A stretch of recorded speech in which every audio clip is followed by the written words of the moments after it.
नमस्कार शेतकरी मित्रांनो, कर्जमाफीचा जी.आर. आला. जी.आरमध्ये माहितीसुद्धा देण्यात आली, काय अटी शर्ती असणार आहेत, कोणत्या शेतकऱ्यांना किती कर्जमाफी दिली जाणार आहे. पण आता मित्रांनो, यामध्ये एक अट घालण्यात आलेली आहे आधीच्या महात्मा ज्योतिराव फुले कर्जमुक्ती योजनेची. म्हणजे या योजनेमध्ये ज्या शेतकऱ्यांनी लाभ घेतला आहे त्यांच्यासाठी वेगळी कर्जमाफी आहे. आणि सोबतच आता हे जे वन टाईम सेटलमेंटची जी एक योजना आणलेली आहे त्यामध्ये सुद्धा भरपूर शेतकरी कन्फ्यूज होते. तर या दोन्ही गोष्टीबाबत आपण माहिती पाहणार आहे.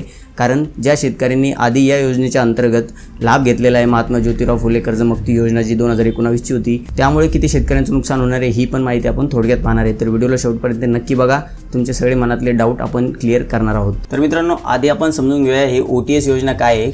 सोप्या भाषेमध्ये आपल्याला समजून घ्यायची. तर बघा, OTS म्हणजे काय, तर वन टाईम सेटलमेंट, एक वेळ समझोता नावाची ही योजना असते. या योजनेमध्ये शेतकऱ्यांची एकूण थकबाकी मोठी जर असेल, म्हणजे जी काही इथं कर्जमाफी करण्यात आलेली त्यापेक्षा जर जास्त तुमचं कर्ज असेल, समजा आता 2 लाख रुपये आहे, तर 2 लाखाच्या ऐवजी समजून चाला की तुमचं 3.5 लाख रुपये टोटल कर्ज आहे. आणि यामध्ये तुम्ही जे काही तिथं बँका सांगण्यात आलेल्या आहे जी.आरच्या माध्यमातून, त्यामधल्या ज्या काही बँका असणार आहे त्यापैकी जर तुम्ही 2-3 बँका मिळून जर लोन घेतलेलं असेल आणि त्याची सर्वांची टोटल ती जर तुमची 2 लाखाच्या वर जात असेल, तर आपण उदाहरण म्हणून 3.5 लाख समजून घेऊया. तर 3.5 लाख जर तुमची टोटल असेल तर वरची अमाऊंट तुम्हाला आधी भरायची आहे आणि त्यानंतरच तुमचं जे काही 2 लाख रुपये कर्जमाफी तुम्हाला मिळणार आहे. तर बघा, योजना कशी काम करते. थकबाकी समजा तुमची 2 लाखापेक्षा जास्त असेल तर मग शेतकऱ्यांनी 2 लाखापेक्षा जास्त असलेली थकबाकी बँकेत भरायची आहे आणि त्यानंतर 2 लाखापर्यंतची रक्कम सरकार OTS अंतर्गत माफ करणार आहे. आता एक उदाहरण आपण इथं पाहतोय. थकबाकी आहे एकूण समजा 3.5 लाख रुपये आणि शेतकऱ्यांनी भरायची रक्कम आहे ती आहे 1.5 लाख रुपये. जेव्हा तुम्ही वरचे 1.5 लाख रुपये भरणार त्यानंतर सरकार तुम्हाला माफ करणार 2 लाख रुपये आणि शेतकऱ्याचं जे एकूण बचत होणार आहे ती 2 लाख. कारण तुम्ही कसंही केलं तरी 2 लाख रुपयापर्यंतच कर्जमाफी दिली जाणार आहे. आता यामध्ये जे तुमचं कर्ज असणार आहे ते तुमचं मुद्दल आणि व्याज हे टोटल मिळून असणार आहे. आणि तुम्ही किती बँकेकडनं घेतलं आहे, एका बँकेकडनं घेतलं आहे की 2 घेतलं आहे, 3 बँकेकडनं घेतलं आहे, सर्वांचं मिळून टोटल पाहिली जाणार आहे आणि त्यानंतर तुम्हाला 2 लाखापर्यंत कर्जमाफी दिली जाणार आहे.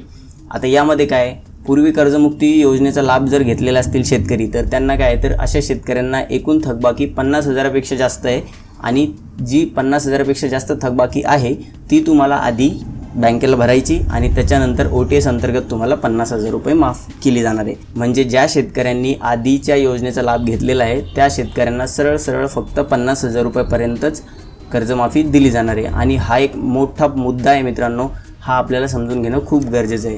त्याआधी समजून घ्या की शेतकऱ्याला आपला हिस्सा भरायची जी अंतिम मुदत आहे ती 31 मार्च 2027पर्यंत देण्यात आलेली आहे, म्हणजे येणारे अजून 6 महिने. आणि ही योजना अल्पमुदत पीक कर्ज आणि त्याचे पुनर्गठन किंवा फेरपुनर्गठन केलेल्या कर्जासाठी सुद्धा लागू आहे.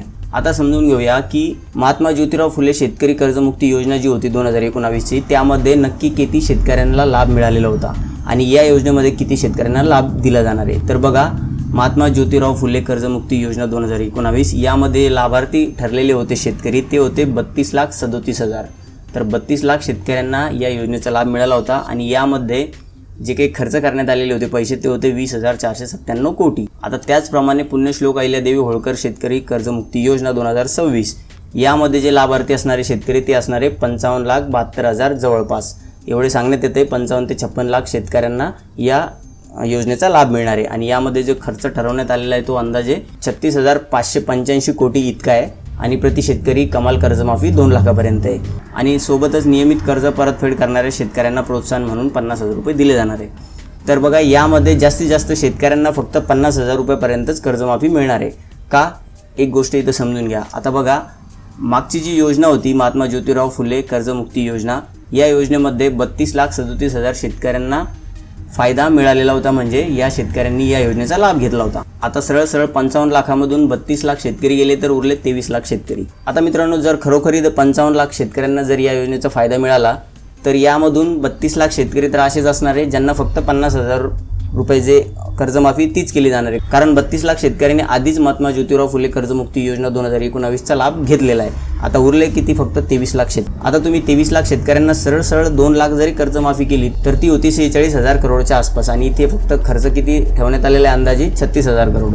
म्हणजे यांनी बरोबर कॅल्क्युलेशन केलेलं आहे की किती शेतकऱ्यांना आपल्याला 50,000 रुपये कर्जमाफी द्यायची आणि किती शेतकऱ्यांना 2 लाख रुपये कर्जमाफी द्यायची आहे. कारण आता या आधीच्या योजनेचा लाभ ज्या शेतकऱ्यांनी घेतला आहे ते कर्ज घेणारे शेतकरी म्हणून त्यांनी दुसरंही कर्ज घेतलं असणार आहे. कारण आता ही जी योजना होती ही 2019 पर्यंतची होती आणि आताची जी योजना आहे त्यामध्ये जे वर्ष गृहीत धरण्यात आलेले आहे ते 2019 नंतर 2025 पर्यंतचं धरण्यात आलेले आहे. या कालावधीमध्ये जर तुमचं कर्ज थकलेलं असेल तर मग तुम्हाला 2 लाखापर्यंत जास्तीत जास्त कर्जमाफी दिली जाणार आहे. तर आता सध्या आपल्यासमोर हंगाम आहे, खरीप हंगाम आहे आणि सोबतच जर आपल्याला ही कर्जमाफी पाहिजे असेल तर आपल्याला पैसे इथे भरायला लागणार आहे. बरेचसे असे शेतकरी असणारे ज्यांना पैसे भरावे आधी लागणार आहे आणि त्यानंतरच या योजनेचा लाभ मिळणार आहे.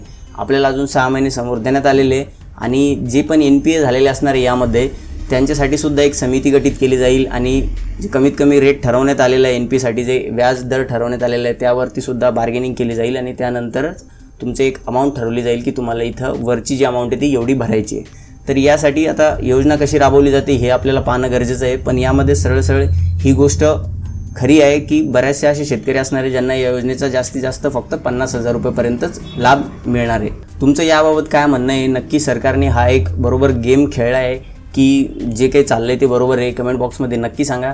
दिलेली माहिती जर आपल्याला आवडली असेल तर आपल्या व्हिडिओला नक्की लाईक करा. अशाच माहितीसाठी आपल्या चॅनलला नक्की सबस्क्राईब करून ठेवा. भेटूया नवीन माहितीसह नवीन व्हिडिओमध्ये. तोपर्यंत धन्यवाद.